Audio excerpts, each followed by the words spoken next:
Souvent, il faut juste lire. Donc, je dis que c'est le premier contact avec la parole. C'est le contact le plus élémentaire. Mais on dit élémentaire, ça ne veut pas dire... j'avais dit quoi? Élémentaire, ça ne veut pas dire que c'est quelque chose qui est voilà, à négliger. C'est élémentaire, mais c'est fondamental. Donc, lire là, comprenons que ce n'est pas différent. Il y a des gens aussi qui disent non, toi, tu lis la Bible comme roman. Bon, je veux que ne soyez pas complexés. Tant que vous avez bien compris ce qu'on est en train de dire là, vous ne lisez pas pour être performant, vous lisez pour ressembler à Christ, mais lisez. La Bible là, c'est un livre. Voilà. Donc, roman, là, comme on dit un roman, on prend, on cherche à voir même qui a écrit le titre, on commence à la première page jusqu'à la fin. C'est comment on doit lire la Bible. C'est tout. Maintenant, si c'est comme ça que quelqu'un dit, toi, tu lis comme roman, mais c'est comme ça on lit. C'est comme ça on lit. Voilà. Les lettres que les apôtres envoyaient là, les gens ne prenaient pas chapitre 4 et puis commencent à lire là-bas. Je vous informe déjà qu'en leur jour, il n'y avait pas de chapitre, il n'y avait pas de verset. C'était la lettre. Quand Paul envoie la lettre aux Colossiens, là, c'est tout ce qu'on voit là. Tout est collé.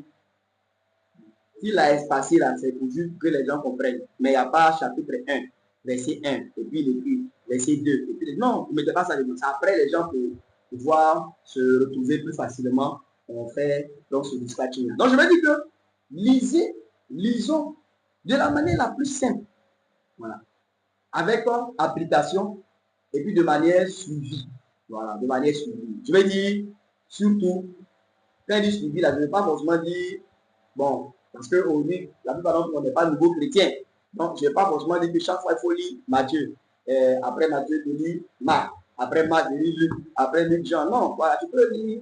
Tu peux commencer même par Apocalypse aujourd'hui, selon que je pense qu'on est déjà avancé. Selon que, voilà. Mais si tu lis l'Apocalypse, il faut lire quand même tout Apocalypse. Après, que tu allais peut-être voir un détail dans un chapitre. Voilà. Parce que quand on fait comme ça, on saisit. Si après, je veux lire Marc, je lis tout. Ah, on comprend, non? On dit comme ça. Je veux plutôt, quand on vient dans la lecture des Écritures. Alors, on partage ensemble. Qu'est-ce que toi tu comprends par là? Ou bien, c'est quoi? On dit lire les Écritures. On dit c'est s'entraîner, c'est quoi? Qu'est-ce que tu y comprends? C'est quoi? Comment on le fait? Si tu le fais aussi, tu peux nous dire comment tu le fais. Voilà. Et puis bon, on verra. Si c'est bon, on s'assure que chacun de nous a compris et qu'on passe. Voilà. Si tu prends une lettre, par exemple, une épître, lis-la du début à la fin. Voilà. Ça, on parle de lecture. Hein. Si tu lis Genèse, lis du début. Tu vas dire que non, moi, mon psaume préféré, c'est psaume 90. Moi, mon psaume préféré, non. Si tu lis psaume, il faut lire les psaumes. Voilà, tu lis psaume là et à la fin.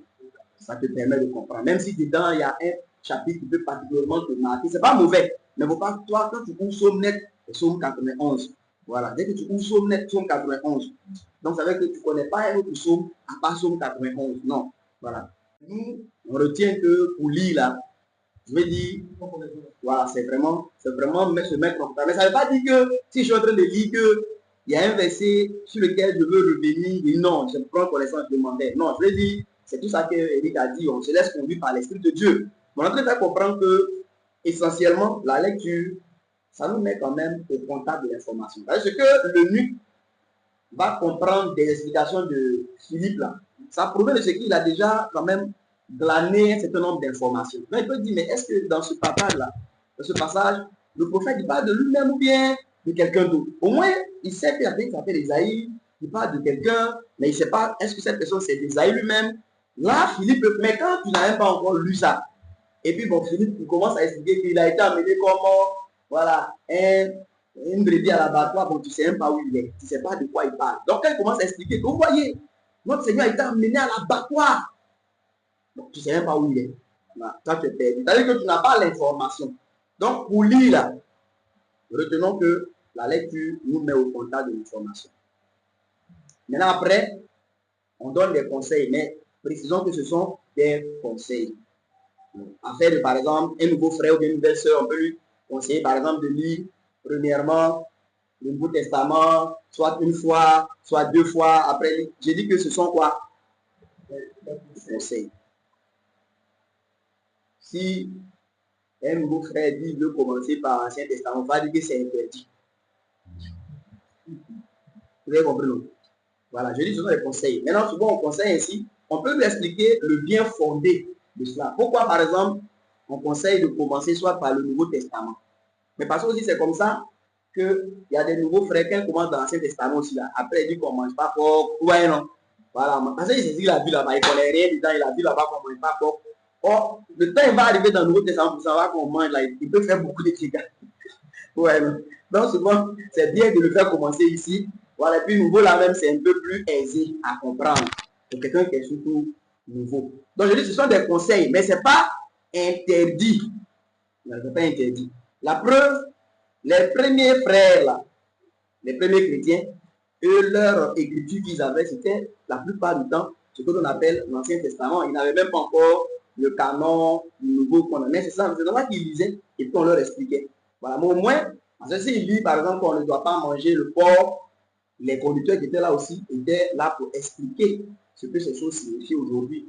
Mais si on est un nouveau frère, une nouvelle soeur, on peut lui conseiller, par exemple, de commencer à lire le Nouveau Testament une fois, deux fois. Mais je dis, précisons que ce sont des conseils. N'en faisons pas des commandements.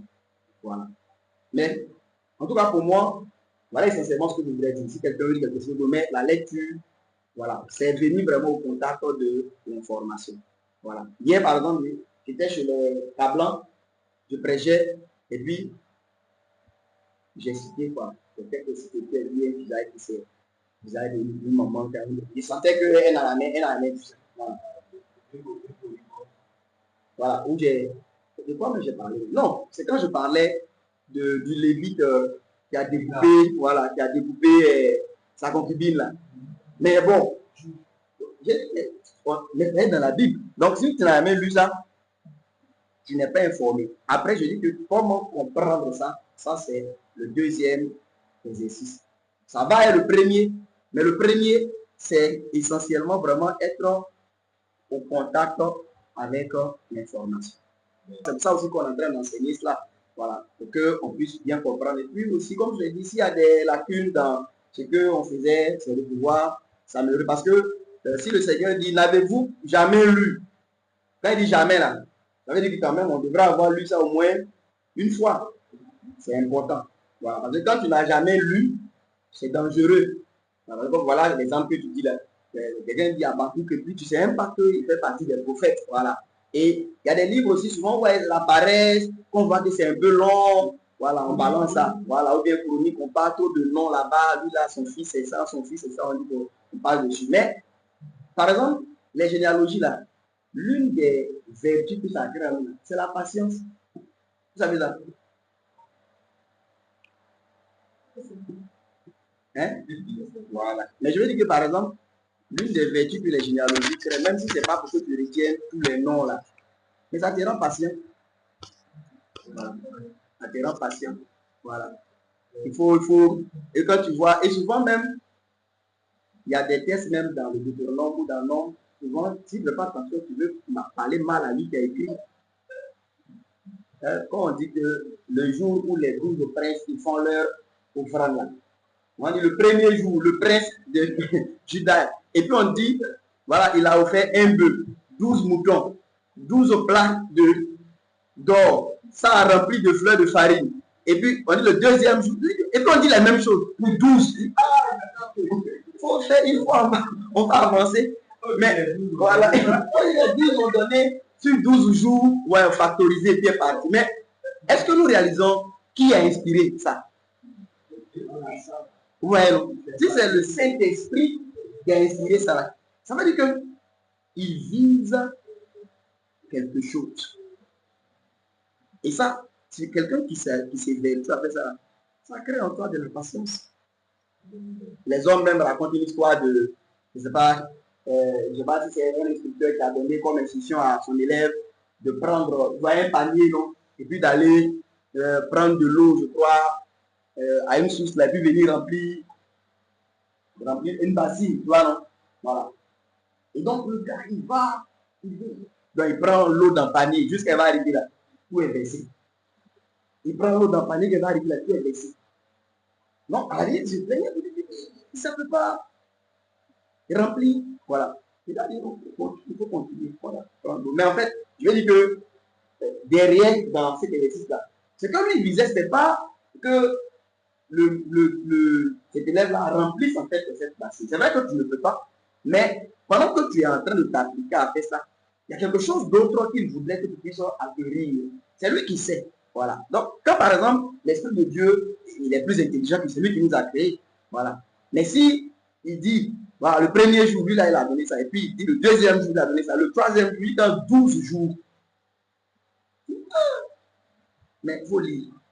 Quand tu arrives sur la généalogie, là, 1 chronique, là, de 1 chronique 1 jusqu'à 1 chronique 9, c'est dans la généalogie son nom. Tu vois, donc tu lis, dès que tu commences, tu es dans un côté 10 en même temps. Tu sautes comme ça, tu arrives de l'autre côté. Mais bon, c'est des erreurs que plus ou moins on a tous fait. Mais on doit comprendre qu'il n'y a rien d'inutile dans la parole de Dieu. Aujourd'hui, tu peux sentir que bon, on aurait dû même pas parler de ça. Mais c'est nécessaire. C'est vrai que pour ton niveau spirituel aujourd'hui, tu ne trouves même pas d'utilité. Mais c'est utile. Mais je veux nous encourager pour dire que réalisons que c'est le Saint-Esprit qui a écrit ça comme ça, par les hommes. Donc si c'est lui, c'est bon. Donc si aujourd'hui tu arrives sur un nombre où on parle des 12 princes là, il faut le dire pour les 12 là. Si tu arrives où on parle de la fête des tabernacles qui fait 8 jours, et puis on te montre les offrandes qu'on faisait chaque jour jusqu'à 8 jours là, il faut lire tout. Ça va t'apprendre à être patient. Amen. Bien. Concernant la lecture, il y a une chose qui ne faut pas perdre de vue, c'est que la Bible dont nous parlons et que nous sommes en train de nous encourager à lire, c'est une histoire. Et quand on connaît l'histoire de la Bible, c'est par quoi le livre est passé. Ça devrait même nous encourager aussi à vouloir lire ce livre. Parce que depuis un temps où avoir même un exemplaire de la Bible, les gens qui étaient dans l'église, le luxe d'avoir des exemplaires comme ça de la Bible. Mais il a fallu que les gens se battent. Il a fallu que les gens gardent leur vie même. Et que aujourd'hui, facilement, personne n'a accès librement à la Bible. Donc, c'est un avantage qu'il ne faut pas négliger ou oublier. C'est ces gens-là qui ont vécu de l'époque de la 14e, 15e, 16e siècle. Si ils pouvaient revenir et puis voir, mais ils allaient nous ennuyer. Quoi? Ça veut dire là, vous allez comprendre que le monde a fait ici, c'est comme ça. Alors qu'il y a notre temps, on voit avec ça là, obligé, on peut brûler. Ouais. Monsieur Kendall William a été brûlé juif pour avoir traduit la Bible. Voilà. Je crois en anglais. L'objectif de cette traduction-là, c'était de faire en sorte que tout le monde puisse lire ça. C'est ça. Donc, c'est pas que on a mis ça. Maintenant, on va venir à ce que Israël disait tout à l'heure. Oui, en fait, connaître la Bible, c'est important aussi que dans notre exercice de lecture, dans notre entraînement à la lecture de la Bible, c'est important que la communauté du dossier s'applique à lire tout ça. Parce que s'il a pu, le Seigneur, de faire en sorte qu'il ait tous ces livres qu'on peut lire, c'est une chose importante pour notre foi. Nourrir notre foi, nous instruire, nous bâtir notre foi, ces livres-là plus forts. Donc, dans la progression, dans la progression que nous allons rechercher là, il faut que ça soit des livres aussi, il faut qu'on puisse lire toute la Bible, pas avoir des livres que créés, qui lisent comme ça, année après année, à lire, tout ça, à explorer, tout ça, il y a des choses à découvrir là-dedans, il y a des choses que nous pouvons lire. Donc, ça aussi, c'est important. Souvent, la parole, c'est fait que c'est limite à certains livres, certains c'est limite au Nouveau Testament, ça, la parole. On voit que, comme vous dites là, dans l'Ancien Testament, il y a des livres qui sont volumineux, qui sont peut-être difficiles même à lire, qui on laisse tomber à cause de la difficulté qu'on anticipe, qu'on entrevoit de la parole. Tout ça, ça va faire partie de notre entraînement. Ça devient facile au lieu de lire tous ces livres. Et puis, autre chose, c'est que, vous voyez, la lecture, ce que ça nous apporte, la lecture. La lecture, comme le frère a dit, c'est le niveau élémentaire de la connaissance de l'écriture. Mais en même temps, au niveau élémentaire, c'est-à-dire c'est ça qui sert de base pour tout le reste. On est dans la connaissance de l'écriture. Parce que c'est comme dans l'exemple de l'eunuque, ce qu'il avait lu avant que Philippe n'arrive, c'est ça qui a servi de base pour qu'il comprenne les explications de Philippe. Donc, lire la Bible, simplement à lire, c'est établir une base sur laquelle vont venir se poser les explications qu'on peut recevoir, les prédications qu'on peut écouter, les enseignements qu'on peut écouter, les exhortations. Tout ça, là, ça vient se poser sur la base. Donc, quand cette base-là existe, c'est-à-dire que quand deux personnes qui sont en train d'écouter un enseignement public, entre les deux, s'il y en a un qui a une bonne pratique de la lecture de la Bible, et puis un autre qui ne lit pas la Bible, ces deux-là, ils ne vont pas ressortir de cet enseignement-là avec la même éducation, le même niveau d'éducation. C'est celui qui a cette base-là, posée par la lecture, il va ressortir plus éduqué parce que lui, il a un fondement sur lequel cet enseignement-là va venir se poser.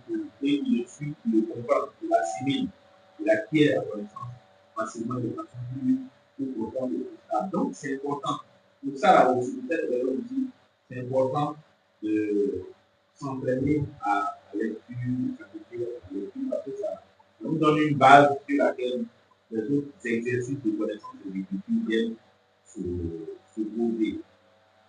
Alors, moi, je dis souvent que la lecture, c'est le meilleur hommage qu'on puisse rendre à un auteur.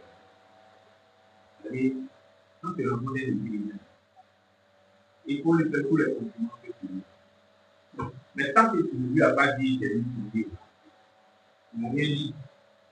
Parce que lui, en tant qu'écrivain, la seule chose qu'il va entendre de toi et puis qui va lui faire plaisir, c'est que tu as lu ce livre et que tu as aimé. C'est tout. Si tu veux, il faut garder tous tes autres compliments. Mais si tu as dit ça à un auteur, tu lui as donné.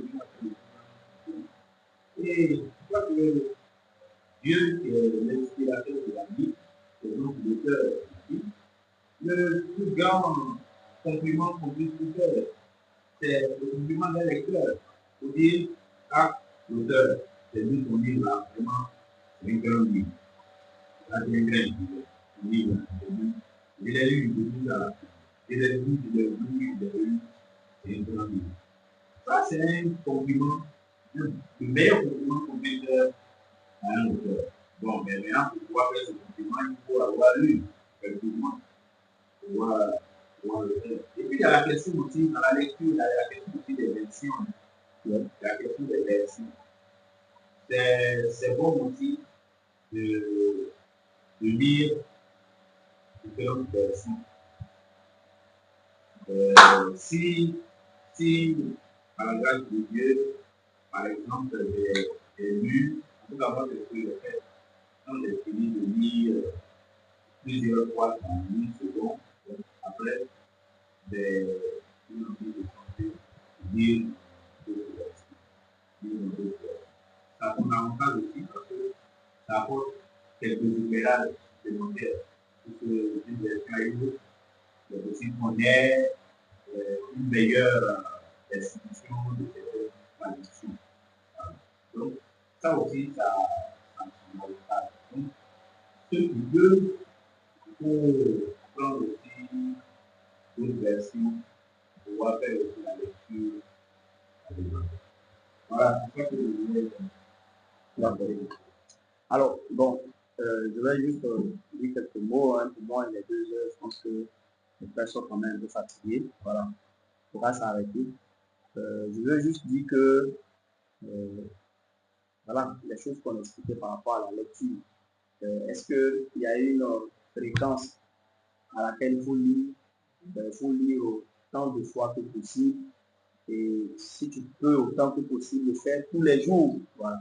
Mais si tu as manqué un jour que tu n'as pas lu, c'est ce qu'on est en train d'expliquer. Il ne faut pas que ça soit voilà, un péché parce qu'il y a un jour que tu n'as pas tout lu la Bible. Mais voilà, non, je veux dire que le principe, c'est, et puis on parle d'exercice, on l'a dit, parce que l'exercice, plus c'est répété et même de manière rapprochée, mieux c'est parce que ça te permet de garder le cap. Parce que même celui qui fait un exercice, si tu as fait une fois et que tu attends un mois avant de venir, souvent même la dernière fois, j'ai parti monter sur une grue dans mon travail, là, une grue de 50 mètres de hauteur. Donc, moi, il y a longtemps, je n'ai même pas fait de sport. Donc, je suis monté, je suis allé, le travail est fini, je redescends. Bon, je descends, parce que quand je descends, il y a des, on appelle ça des plateformes de repos. Où ils mettent, parce que comme c'est long, ça arrive, je repose un peu puis tu continues. Donc, j'ai vu des amis au milieu là, j'ai commis l'erreur de m'arrêter. Parce que aussi, le temps qu'il descendait là, il ne sentait rien. Quand il me dit arrêté, je suis resté là après, prenant un peu de vent, me reposant. Après, au moins 5 minutes, quand il a voulu soulever mon pied, mais Eric, je pouvais plus, avec plier mon pied même là, c'était plus possible. Mais là, je suis au milieu de la vie, je peux plus descendre. Donc, il y a une glisse comme ça. C'est pas compliqué. Mais parce que ça fait longtemps que je n'avais pas fait du sport. Or, par exemple, c'est une grille comme ça, c'est 50 mètres, tu prends ton chaîne. Donc, j'ai fait comme ça. Et je suis au retour à l'Iguadeloupe. Voilà. Et quand j'ai tenu, j'avais 3 grues à faire. Donc, la première, c'est sur la première que j'ai eu le problème. Quand je suis descendu là, j'ai allé sur la deuxième. On dit la troisième en parle. Oui, bon, ça c'est déjà bon. Voilà. Deuxième là, le gars il va monter, il dit non, il ne peut pas monter. Il dit, tu vas monter, tu ne veux pas voir ce qu'il y a là-bas, il dit, il ne peut pas monter. Le gars tu vas monter, il dit, bon, commençons déjà à regarder en bas. C'est vrai que c'est juste que là-bas, mon pied là-bas un peu, mais avant, je ne peux pas monter. Et Dieu qui est bon, pendant qu'il était là, les gens sont venus pour dire que non, il y a un bateau, parce que carrément, il répare les bateaux. Et puis quand le bateau est là chaque jour, il a son prix. C'est des millions, donc on dit qu'il y a un de leurs clients qui doit lui donner des mains. Oh la grue là, ça va travailler le bateau. Donc il est parti de revenir. Il dit merci. Je suis revenu à la maison pour pouvoir me reposer avec le bateau là demain pour pouvoir travailler. Mais je veux dire que c'est pour montrer que l'exercice là, mais quelqu'un par exemple qui court régulièrement, ça là, ça ne va même pas sentir de douleur, mais parce que tu as laissé longtemps, ça va t'envoyer des problèmes. Donc je veux dire, la lecture, même si on ne met pas de commandement pour dire chaque jour il faut lire, mais celui qui peut lire chaque jour, c'est le mieux. Voilà. Mais je veux dire, même s'il peut avoir quelques jours qui sautent, il ne faut pas que ça soit beaucoup. Un jour saute, deuxième jour, il faut revenir. Mais quand 1, 2, 3, 4, une semaine, comme tu dis, après une semaine, tu as fait son 2, tu as fait son 1 mois, après, bon, tu as laissé tomber. C'est pas bon. Voilà, parce que, donc, je veux dire que lisons abondamment, lisons autant de fois que possible, même dans une journée. Il ne faut pas dire que non, j'ai déjà lu, donc je lis plus. Il y a des jours où tu peux être un peu plus libre. Il faut lire beaucoup plus, parce que demain, là, tu peux être beaucoup plus occupé et ne pas pouvoir vraiment lire. Donc, faisons ainsi. Et puis, on a dit aussi, lisons toutes les Écritures.